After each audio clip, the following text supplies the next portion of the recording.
ஹே எல்லாருக்கும் வணக்கம். Welcome to living and winning. நான் பூபதி. நம்ம சேனலை தொடர்ந்து பார்த்துட்ருக்கீங்க. எல்லாருமே வீடியோவை முழுமையாக இன்ட்ரெஸ்டிங்காக பார்க்குறீங்க. ரொம்ப ரொம்ப நன்றி. அதே மாதிரி இந்த வீடியோக்கு ஒரு லைக் பண்ணிட்டீங்க அப்படின்னா எனக்கும் ரொம்ப மகிழ்ச்சியாக இருக்கும். சரியா? ஸோ உங்களுக்கு கொஸ்டின்ஸ் ஏதாவது இருந்தது அப்படின்னா, கேள்விகள் இருந்ததுன்னா கமெண்டில் போடுங்க.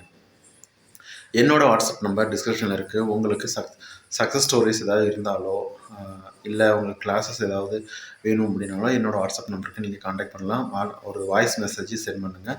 அதுக்கப்புறம் சக்ஸஸ் ஸ்டோரிஸ் இருந்தது அப்படின்னா நீங்கள் அதை ஒரு ஆடியோ ஃபார்மெட்டில் ரெக்கார்ட் பண்ணி ஒரே ஆடியோவை ரெக்கார்ட் பண்ணி நீங்கள் என்னோடய வாட்ஸ்அப் நம்பருக்கு சென்ட் பண்ணுங்கள். ஓகே, நான் அதை கேட்குறேன். இப்போ பொதுவாக நம்மளோட இலக்குகளை அடையிறத பற்றி பார்த்தோம்.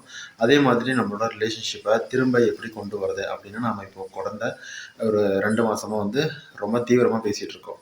இதில் நிறைய பேர் அஃபெக்ட் ஆகிறது, என்னை விட்டுட்டு போயிட்டாங்க, என்னை வேணான்னு சொல்கிறாங்க, நான் ரொம்ப நல்லா அவங்கள பார்த்துக்கிட்டேன், ரொம்ப நல்லா லவ் பண்ணோம், ரொம்ப நல்லா கல்யாணம் பண்ணி வாழ்ந்தோம், ஆனால் எனக்கு இப்போ வேணான்னு சொல்கிறாங்க அப்படின்னு சொல்கிறீங்க.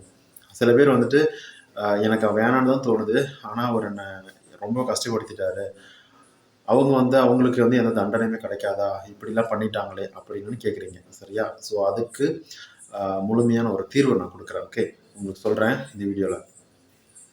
பொதுவாக லைஃப்பில் என்ன நடக்கும், ஒரு ரிலேஷன்ஷிப்பு ஆரம்பிக்குது அப்படின்னா ரொம்ப சந்தோஷமாக ரொம்ப ஆசைப்பட்டு எதிர்காலத்தை பற்றி அதிகமாக யோசனை பண்ணி தான் ஒரு ரிலேஷன்ஷிப்பு ஸ்டார்ட் ஆகும்.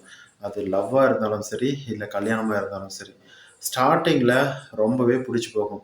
ஒருத்தருக்கு ஒருத்தர் எதை பண்ணாலும் ஒவ்வொருத்தருமே பொறுமையாக போவாங்க. சொல்லப்போனால் அவங்க எதை பண்ணினாலும் ஆப்போசிட்டில் இருக்கிறவங்களுக்கு பிடிக்கும். கொஞ்ச நாள் கழித்து பார்த்தீங்கன்னா ஓகே, ஒரு சில பேர் பிடிக்காமல் போனாலும் அக்செப்ட் பண்ணிக்குவாங்க.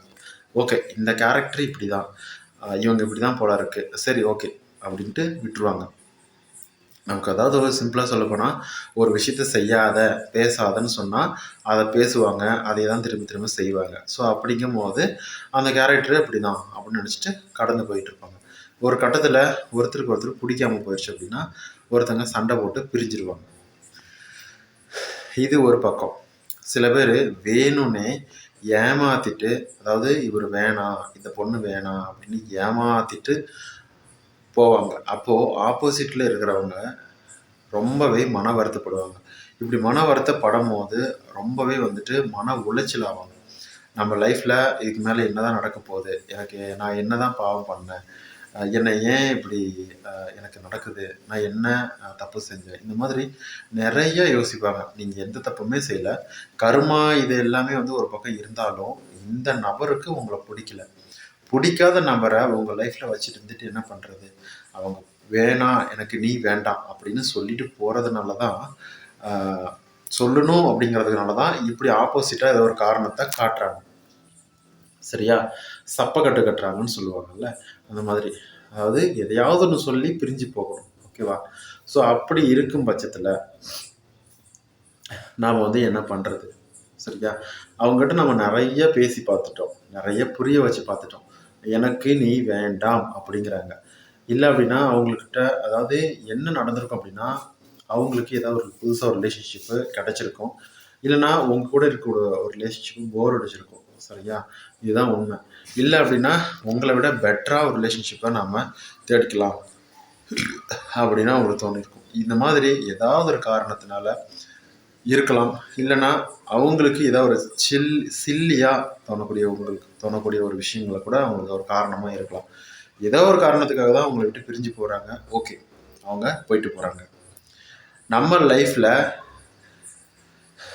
நமக்கு பிடிக்காதவங்க நம்ம விட்டு போகிறாங்க அப்படிங்கும்போது நம்ம அவங்கள கூப்பிட்டு பக்கத்தில் வச்சுருந்து என்ன பண்ண முடியும்? நம்ம சந்தோஷமாக வாழணும் அப்படிங்கிறதுக்காக தான் நம்ம அந்த லவ், கல்யாணம் இது எல்லாத்தையும் பண்ணுறோம். ஓகேவா?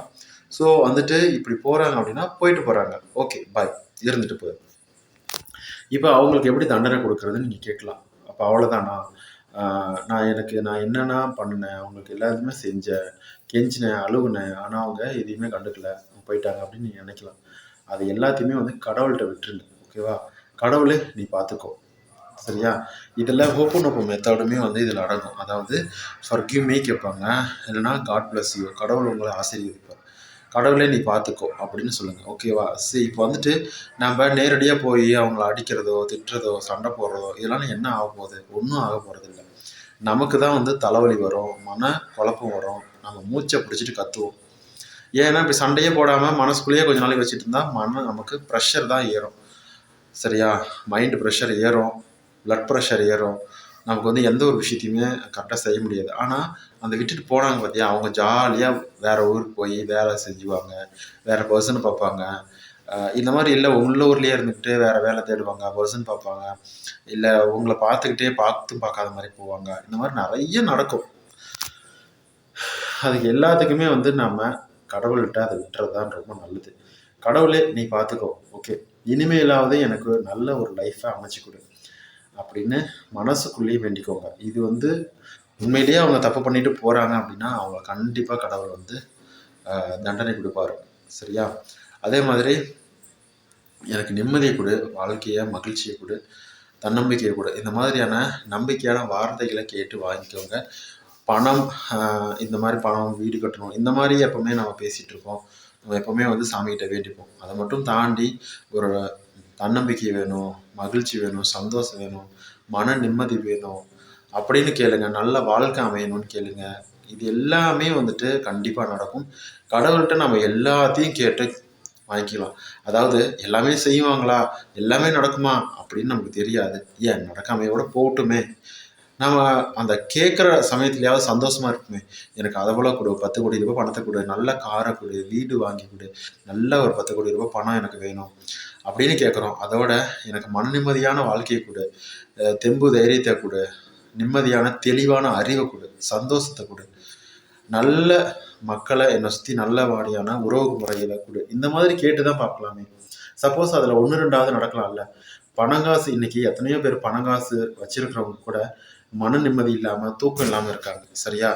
ஸோ வந்து பணம் இல்லாதவங்களை கூட நிம்மதியாக படுத்து தூங்குறாங்க. ஸோ வந்துட்டு இது இந்த மாதிரிலாம் இருக்குது.